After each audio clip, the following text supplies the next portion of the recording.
Amen, haleluya bazalwane, ngiyanibingelela nonke egameni likaJesu Kristu waseNazaretha. Bazalwane, ophambi kwenu umama kancane osindisiwe omthanda kakhulu uNkulunkulu. Bazalwane, ngiyafisa nje ukunibingelela ngama-language ahlukahlukene ngoba siyezwa kuma-comment ukuthi baningi kakhulu abalalelayo umlayezo ovela enkosini. Haleluya bazalwane, kepha-ke inkosi siyayikholwa ukuthi izosifundisa ama-language ahlukahlukene ukuze nonke nizokuzwa umlayezo ovela enkosini. Namhlanje bazalwane, ngicela nje ukuthi sixoxe ngesihloko ukubaluleka kokuxola. Ukubaluleka kokuxola bazalwane, ukuthi kubaluleke kangakanani ukuxolela. Haleluya bazalwane. Bengicela nje bazalwane sivule ngokukaLuke chapter 23 verse 34 ofundeka kanje. Kepha uJesu wathi babathethelele ngokuba abakwazi abakwenzayo. Haleluya bazalwane. uJesu Kristu esesiphambanweni ebethelwe, amazwi okuqala awasho bazalwane wathi bathethelele ngokuba abakwazi abakwenzayo. Lokho kuyisayini yokuqala ekhombisayo ukuthi kubalulekile bazalwane ukuxolela. Haleluya bazalwane. Mangibamba le ngxenye ethi ngokuba bakwazi abakwenzayo. So uJesu uyakuveza ukuthi uyabacelela uxolo kuBaba ngesizathu sokuthi lokhu abakwenzayo vele abakwazi bazalwane. Haleluya. Bayambethela uJesu bazalwane, bona ngokwabo becabanga ukuthi ngoba bembethela nje vele kuyaphela ngayo uJesu. Ngoba bembethela futhi bazalwane babecabanga ukuthi amaJuda mayembethela uJesu Kristu efa evuka, ayengazi ukuthi sizothola insindiso ngokufa nangokuvuka kukaJesu Kristu waseNazaretha. Bazalwane, ayengazi ukuthi ngokukholwa yilokho bazalwane sizoamukela ukuphila okuphakade. So uJesu Kristu bazalwane bayambethela-ke, kodwa bona abazi bazalwane ngoba uyasho ukuthi Nkosi Baba bathethelele ngoba bakwazi abakwenzayo. Haleluya bazalwane. Mangiqhubeka bazalwane ngibhala ukuthi yiziphi izimpawu eziveza ukuthi abakwazi abakwenzayo bazalwane. Siyathola la bazalwane kumavesi awu-2 eBhayibhelini ngokwamathewu chapter 27 verse 40. Wena odiliza ithempeli, ubuye ulakhe ngezinsuku ezintathu, zisindise uma uyindodana kaNkulunkulu, wehle esiphambanweni. Siphinde futhi sifunde chapter 27 verse 42. Wasindisa abanye, angezisindise yena. Uyinkosi yakwaJuda, akehle manje esiphambanweni, sikholwe nguye. Haleluya bazalwane. Leli vesi lokuqala bazalwane kulona sithola abandlulayo bemhlambalaza bazalwane benikina ngisho amakhanda bazalwane kuleli vesi lokuqala. Then kwelesibili bazalwane sithola abapristi bazalwane nababhali, abapristi abakhulu nababhali bazalwane nabalandeli bembhinqa uJesu bazalwane beze besho ukuthi uma inkosi akayisindise ngani yena nathi khona sokhuleka kuyena. So bazalwane, lawo mazwi lawo lokho kumbhinqa lokho bazalwane kukhombisa kona ukuthi ngempela abamazi ukuthi uJesu ungubani, abanayo understanding ukuthi kanti ubani osesiphambanweni. Ingakho ebanxusela ukuthi Nkosi ngiyacela ubathethelele ngokuba abakwazi abakwenzayo. Haleluya bazalwane. Mangiqhubeka incwadi engiyibhalile etholakala kuJohane 3:16 ethi ngokuba uNkulunkulu walithanda izwe kangaka waze wanikela ngendodana yakhe ezelwe iyodwa, ukuba yilowo nalowo okholwa yiyo angabhubhi kepha abe nokuphila okuphakade. Isizathu sokuthi uJesu Kristu bazalwane uNkulunkulu anikele indodana yakhe ezelwe iyodwa bazalwane uJesu Kristu ukuthi sisindiswe yilowo nalowo okholwa yiyo angabhubhi kepha abe nokuphila okuphakade. Yikuphi umuntu amele ukukwazi ngokufa nokuvuka kwaJesu? Angithi uJesu uthe ngoba bakwazi abakwenzayo. So yikuphi-ke kumele sikwazi bazalwane ukuze nathi singeke sifane nabo ababethela inkosi uJesu Kristu bengazi ukuthi lokhu abakwenzayo bakwenziswa yini. Haleluya bazalwane. Incwadi i-answer itholakala kwabaseRoma 10:9 ethi ngokuba uma uvuma ngomlomo wakho ukuthi uJesu Kristu inkosi, uNkulunkulu wamvusa kwafileyo, uyakusindiswa. Bazalwane, ngiyacabanga incwadi esiyaziyo sonke bazalwane. Labo bantu abambethela uJesu Kristu waseNazaretha babeswele lolo lwazi lolo bazalwane. So uJesu Kristu waseNazaretha utholakala ekwazi lokho ukuthi baswele ulwazi, yingakho beze bembethela uJesu Kristu waseNazaretha. Nathi bazalwane simele ukuthethelela abantu abasonayo, ngoba bazalwane bayasona hayi ngoba bazi ukuthi abazi, ize ithi incwadi bazalwane akakwabonakali esiyokuba yikho bazalwane. Yingakho nathi besona. Athi ngiqhubeke bazalwane khona ngizoyichaza njengoba ngiyibhalile. NgokwabaseRoma 10:17 othi ngakho-ke ukukholwa kuvela ngokuzwa, ukuzwa kuvela ngezwi. Haleluya bazalwane. Thina sikholwa uJesu bazalwane, ukukholwa kuvela ngezwi, okusho ukuthi uma sifuna ukuba sekwazini bazalwane sofunda izwi bazalwane bese siba nokwazi, sofunda izwi bese siba nokwazi. Ngeke siyithole simbethela uJesu Kristu waseNazaretha uma sinokwazi, kodwa uma singenakho ukwazi okutholakala ezwini lenkosi yethu uJesu Kristu waseNazaretha, nathi soyithola simbethela bazalwane. Ngiyacela siphinde sivule ngokukaJohane wokuqala bazalwane, chapter 5 verse 11 to 12. Othi yilokhu ubufakazi ukuthi uNkulunkulu usiphile ukuphila okuphakade, nalokhu kuphila kusendodaneni yakhe. Onayo indodana unokuphila, ongenayo indodana kaNkulunkulu akanakho ukuphila. Haleluya bazalwane. Yilolu lwazi into ekumele siyazi bazalwane, ukuthi onendodana kaNkulunkulu unokuphila, ongenayo akanakho ukuphila. Haleluya bazalwane. Enye ngiyibhalile ithi yintoni ebhubhisa abantu. Angithi niyakhumbula sike salibhalizwa abantu ileli lithena ngokubokholwa yiyo angabhubhiki kodwa nokuphila okuphakade. Haleluya. Ngifuna ukuveza le part ethi yintoni ebhubhisa abantu. Umbuzo usho njalo. Impendulo siyithola kuHoseya 4:6 othi abantu bami bayabhubha ngenxa yokuswela ulwazi. Isizathu sokuthi abantu babhubhe ukuswela ulwazi bazalwane. Into ezosibhubhisa ukuswela ulwazi, kepha mase sinolwazi bazalwane ngeke size sibhubhe. Angeke siyibethele inkosi yethu uJesu Kristu waseNazaretha, angeke simzwise ubuhlungu omunye umzalwane, angeke simzwise ubuhlungu omunye umuntu. Haleluya bazalwane.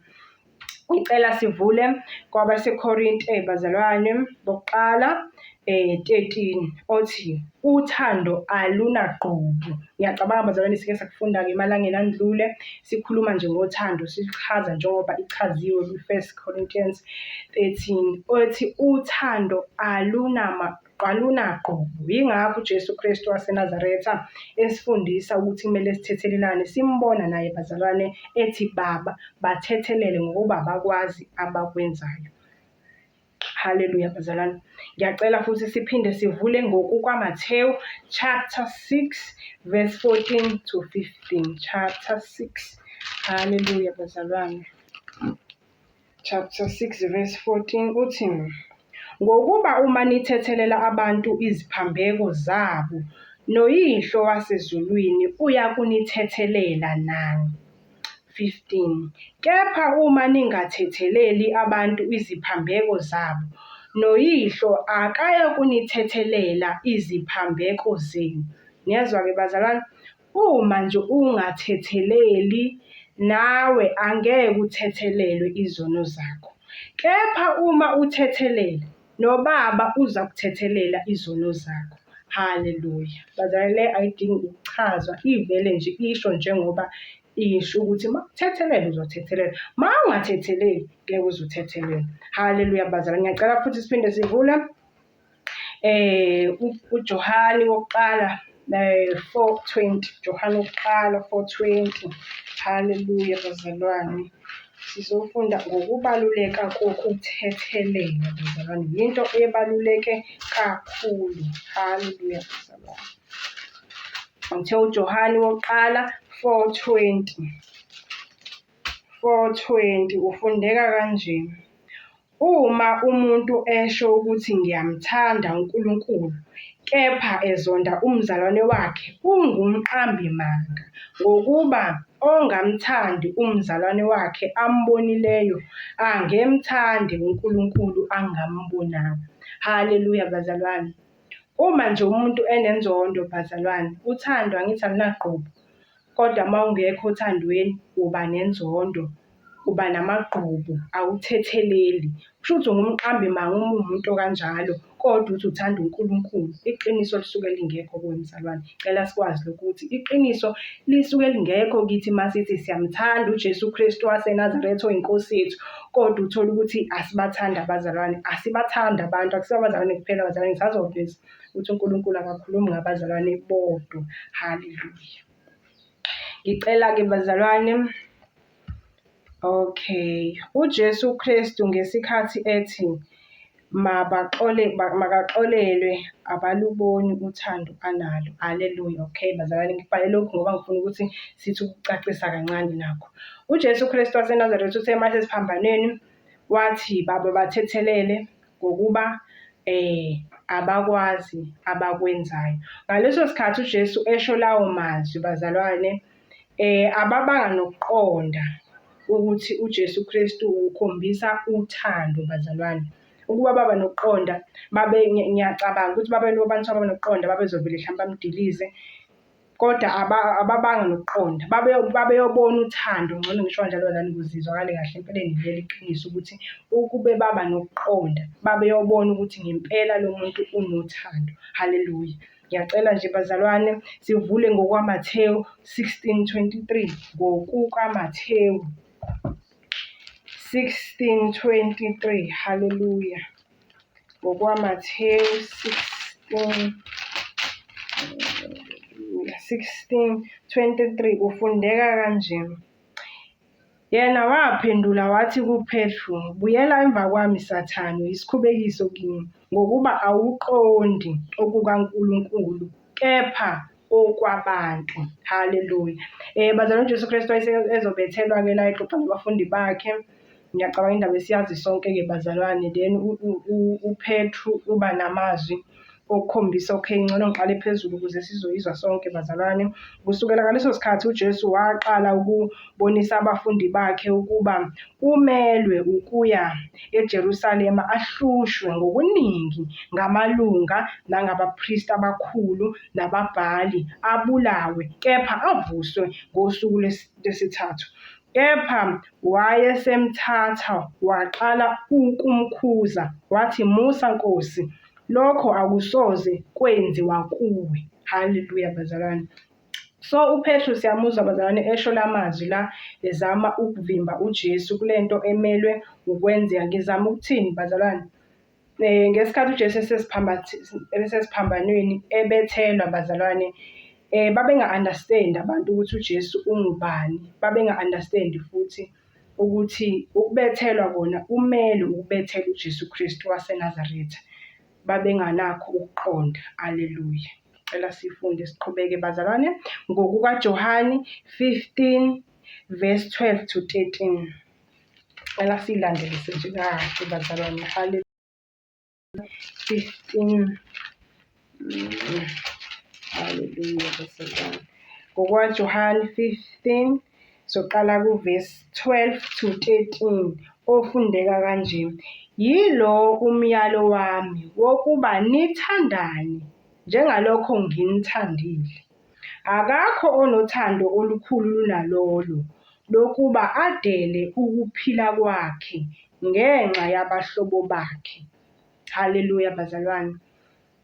uJesu Kristu bazalwane sibonile enza uthando olukhulu. Uyabethelwa esiphambanweni ngenxa yethu bazalwane. uJesu Kristu waseNazaretha ubethelwe esiphambanweni ngenxa yethu bazalwane.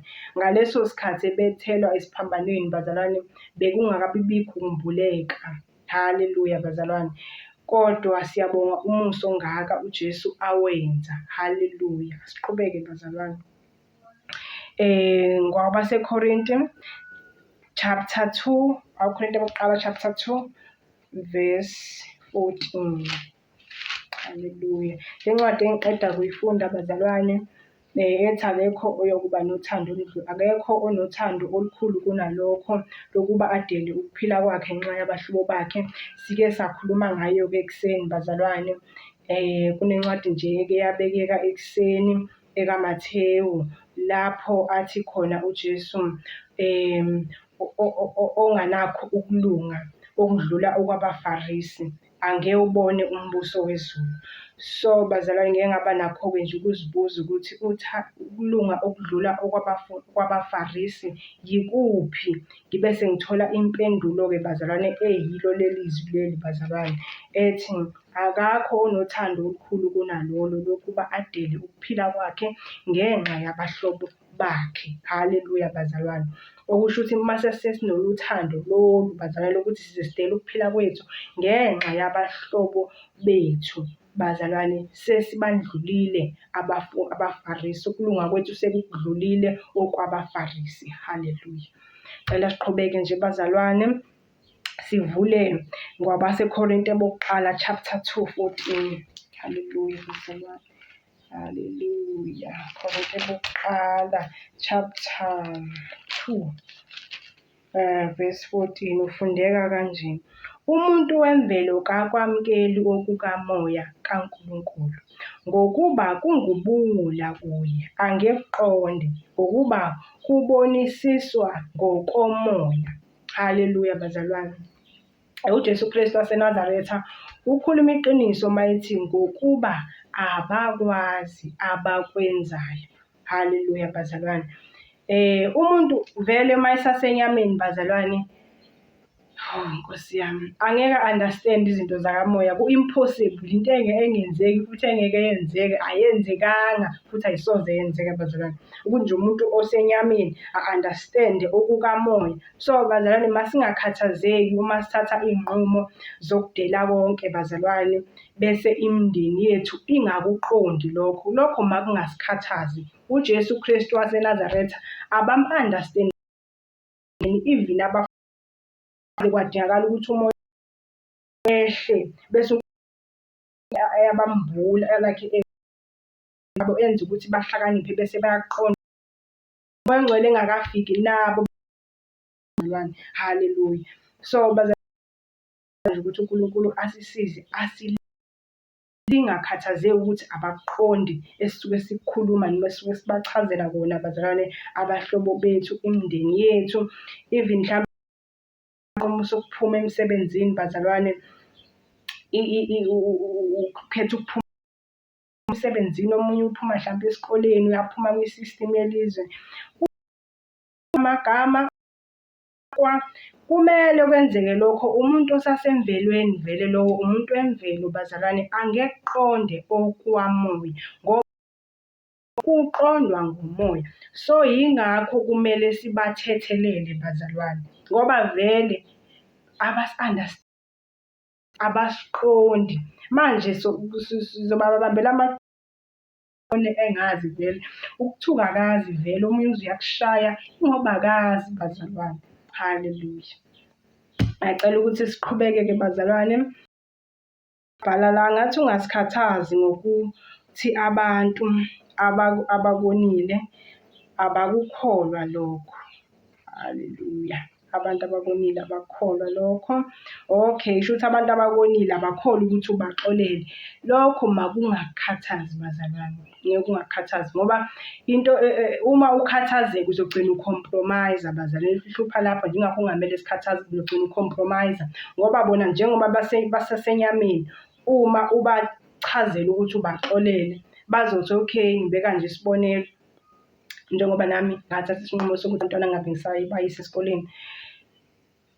Okay, ngahamba nje ekhaya, ngeze ekhaya labafundi ngizosebenzela uJesu full time. So makwenzeka ngibeka nje isibonelo, siyaxoxa nabasekhaya. Uma kwenzeka befika kwi-point yokuthi bathi angibaxolele, mhlambe ungaboni ngasolinye kwenzeka before, mina ngiyazazi ngaphakathi ukuthi ngibaxolele bonke nje bazalwane, babuncwane ngimxolele, umama ezala ngimxolele, bonke nje ngibaxolele bazalwane, bake bangiphatha kabuhlungu ngibaxolele ngenhliziyo emhlophe. Kepha akungikhathazi uma bengaka-understand lokho. ngoba uma ngizozama ukuthi baku-understand-e lokho ngizogcina ngicompromise ngoba kuzofika kwi-point la abathi khona uma usixolele buya. Beka nje isibonelo mhlawumbe bakuncane athi uma nje uthi ngempela ungixolele woze ekhaya wozovuma woze ekhaya uzohlabela abadala ngibeka odla inyama ekhulunyeliwe. Uyabona ukuthi uzogcina ucompromise. So ngiyacabanga ukuthi niyayizwa kodwa bazalwane kumele kungasikhathazi ukuthi lwemvelo vele akasoze aku-understand okamoya. Ilokho engifisa ukukuchaza. Ngoba besasenyameni ngeke bakuqonda lokho. Mhla uNkulunkulu wabenzela umusa bamukela uJesu Kristu bagcwaliswa ngamandla kaMoya oNgcwele bayokuqonda lokho. Haleluya. Bayokuthi sebegcwalisiwe ngamandla kaMoya oNgcwele bazalwane sebesindisiwe Nkosi yami bese bayaqonda ukuthi hayi bo lo muntu. Haleluya. Sonke lesikhathi besithi uyasizonda, sonke lesikhathi besithi usibambela amagqubu, sonke lesikhathi nje uNkulunkulu nomusa bazalwane. Ngiyakholwa ukuthi uyobasiza, ngiyakholwa ngempela. Haleluya. uJesu wayisusa inkungu kubafundi bakhe. Kodwa ngisakhumbula ukuphela ivesi leli bazalwane ngikhumbuza kodwa uJesu ngiyakhumbula la abafundi bakhe ebavula imiqondo enza ukuthi bebe nokwazi. Haleluya. So nami ngiyathemba-ke bazalwane ukuthi nje bonke abantu abake bangiphatha kabi bazalwane uJesu uyobenzela umusa ngelanga. Uyobenza nje ukuthi bebe nokuqonda. Uyobenzela umusa basindiswe bazalwane afike amandla kaMoya oNgcwele ey'nhliziyweni zabo.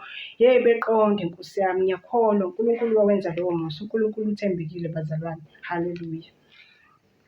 Nangesikhathi ubatshela ukuthi uyahamba, nangesikhathi ebatshela ukuthi uyahamba, okay, uJesu kwafika isikhathi la abatshela khona abafundi bakhe ukuthi uyahamba kodwa uyeza uMoya oNgcwele. Bona bayibona kuyinto enzima leyo bazalwane ukuthi useyahamba uJesu kodwa uyeza uMoya oNgcwele. Babona kuyinto enzima bazalwane, kanti kwakuyiyona into elula kakhulu-ke bazalwane. Ngiyamagcina nje ukuba uJesu bazalwane akahambanga, wahlala nje wathi angeke ngihambe ngiyolanda uMoya oNgcwele. Ngoba umhlaba usabalele kangaka nje bazalwane, khona umuntu oseThekwini, khona umuntu ose-Vryheid, khona umuntu ose-Newcastle, khona umuntu ose-Mpumalanga. Ngesikhathi esisodwa kwakuzokwenzeka kanjani uJesu esasenyameni ukuthi simthole ese-Vryheid, mayidinga umuntu ose-Vryheid, mayidinga umuntu usenquthu, mayidinga umuntu ukanongoma, mayidinga angazi bazalwane. Kwakungeke kusize, kwakungeke kube lula njengoba kulula bazalwane. Manje kulula, ngila kwamaphumula uMoya oNgcwele uyangifundisa, noseThekwini uMoya oNgcwele uyamfundisa. Nje sisey'ndaweni ey'hlukahlukene kepha uMoya oNgcwele ukhona kithi ey'ndaweni ezahlukahlukene. Ile indlela asebenza ngayo uMoya oNgcwele. Haleluya. Ngicela sifunde ngokukaMathewu chapter 6 verse 43 no-44. Haleluya. Haleluya bazalwane, ngiyibhalile kepha bengicela futhi ukuthi siphinde siyivule ukuze sizoyifunda yonke ngokukaMathewu chapter 6 verse 43. Haleluya. 6 verse 43 ngisho kahle. Haleluya bazalwane. Haleluya. Okay, shuthi bengiphambanisile. Okay bazalwane, ngicela ukulungisa ngokukaMathewu chapter 5. Haleluya bazalwane. Ivesi soqala ku-43 ufundeka kanje. Nizwile kwathiwa wothanda umakhelwane wakho uzonde isitha sakho. Umthetho kaMose wawusho. Kepha mina ngithandani izitha zenu, abaniqalekisayo, nibaphathe kahle abanizondayo, nibakhulekele abanizingelayo, ukuba abantwana bakaZulwini, ngokuba yena uphumisa ilanga lakhe phezu abahle, anise imvula yakhe phezu kwabalungile, ngokuba uma nithanda abanithandayo, nina mvuzo muni na? Abenzi njalo nabathelisi? Futhi uma nibingelela abafowenu bodwa nenza lukhulu luni na? abenzi njalo nabezizwe na? Ngakho-ke manibe ngabapheleleyo njengokuba uYihlo wasezulwini ephelele. Haleluya bazalwane, sesiyizwile-ke incwadi engcwele. uJesu Kristu waseNazaretha, masithande izitha zethu. Abasiqalekisayo siyababusisa bazalwane, ilula lento enziwe. Ukuthi umuntu ethi ekuqalekisa wena umbusise, yes, masukumoya. Mawusasenyameni uzobona ngathi kunzima. Iba kumoya uzozwa. Umuntu ekuqalekise wena umbusise. Ekwenzele okubi wena ucabanga ukuthi kodwa Nkosi yami mina ngizomjabulisa ngani. And iNkosi ithembekile bazalwane, ivele ikukhumbuze itshengise ukuthi yazini usibanibani uthanda ukuthi nangempela uNkulunkulu futhi akuphi amandla ukuthi ukwazi ukumenzela lento le ezomjabulisa. uNkulunkulu bazalwane uyasikhulisa kakhulu spiritual bazalwane. Benginga-understand-ke ukukhulekela bazalwane umuntu osuke ngiphathe kabi ukuthi kunamandla, bengakaqondi ukuthi kunamandla kakhulu bazalwane. Kunamandla bazalwane. Yazi Nkosi yami, yazi mangike ngakhulekela bazalwane umuntu ongiphathe kabi, ngiyazizwa spiritual ukuthi ngikhula times, ngizwe ijoy, ngizwe ukuthula bazalwane. Uma nje ngike ngakhulekela umuntu ongiphathe kabi, Nkosi yami inamandla lento. Ngiyacela bazalwane ukuthi uNkulunkulu asilekelele sonke silenze izwi laNkulunkulu njengoba linjalo, ngoba linomphumela omuhle. Yabo masenze lokho bazalwane, enkosini sizophelela, enkosini soba perfect bazalwane. Uma sithanda nje, uthanda lunaqobo bazalwane. Uthando Nkosi yami luyabekezela bazalwane. Noma ngabe ubhekane nesimo esinjani, bekezela. As long as singaphikisani nje nentando kaNkulunkulu, bekezela. Thanda izitha zakho. Nkosi uJesu Kristu waseNazaretha, masithande izitha zethu. uNkulunkulu bazalwane, angazi ukuthi ngathini, sengiqedile bazalwane. Ngiyabonga nje ithuba, ngiyabonga nje bazalwane ukuthi ngizwe amandla kakhulu bazalwane masenza imiyalo kaNkulunkulu. Ey'nsukwini kunencwadi engike ngayishare bazalwane, indaba kaMoses bazalwane, ngicabanga siyazi sonke. uMoses bazalwane, uNkulunkulu umnike umyalo ezeyisekwelisa abantwana baka-Israyeli basusa eGibhithe. Umnike umyalo nje olula nje ukuthi akaphakamisa induku bazalwane. Lento ngisho kulula nje ukuphakamisa induku bazalwane. Then uJesu Kristu waseNazaretha, uNkulunkulu ophilayo unamandla, wabe selivula ulwandle. So nathi iNkosi uJesu Kristu isinika umyalo olula, masibe kumoya bazalwane, umyalo olula.